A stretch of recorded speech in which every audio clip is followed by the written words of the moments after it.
It's Simpol time and this is Chef Tatong and today magluluto tayo ng isang very healthy and sweet na seafood dish para sa inyo. Let's start cooking! Simpol, simpol, luto na ha.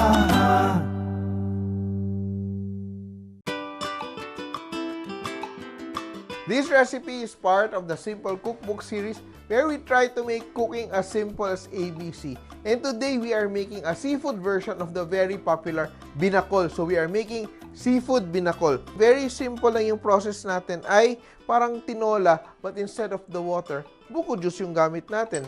And we saute to bring out the aromas of our spices. No? So we want to start off with ginger.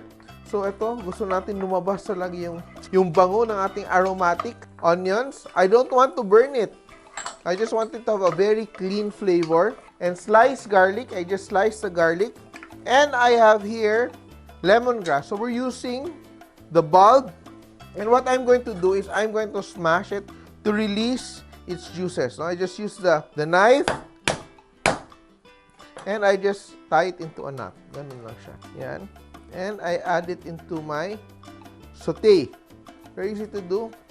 Yan. Saute ko din para ma-release yung essential oils ng aking garlic, ginger, onions, and lemongrass. And here I have juice of 2 bukos, no? So, depending on the size and the juice available. Yan.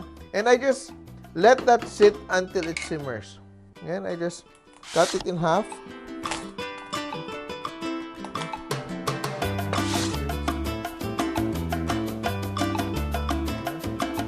And I will just, pound on the cloves. So I'll just cover my pot so our water boils. And because we're cooking seafood, we allow the coconut juice or the buko juice to simmer for 3 to 5 minutes so that all the aromatics will infuse its flavor into the soup. We add our clams. We have some shrimps and a crab. And we also have our buko meat. So we choose the buko meat na medyo malambot siya, no? Pwede pang buko salad. And we just add it into the soup. So we just cut it into strips. Yan, I'll just have some chilies ready. Siling pangsigan, just cut it diagonally. And I'll add it to the pot. Konting spice will really bring out the flavors. Season with patis to taste. And let that cook. And the seafood is already cooked. Very quick, very easy soup. And we add our chili leaves. Dahon ng sili. Some people also add kangkong, so you can do that as well. You can add fish here. And what else is to be done but to serve it and to make it even more special. Instead of serving it in a regular bowl, we will use a buko, no? A coconut shell for our serving dish para, you have something that's very fancy and memorable.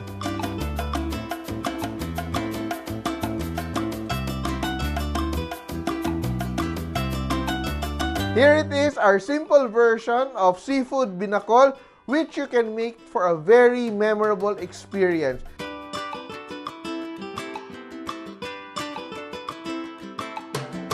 Look at that! You can do it! Kaya tandaan nyo, kahit sino kaya magluto, basta simple!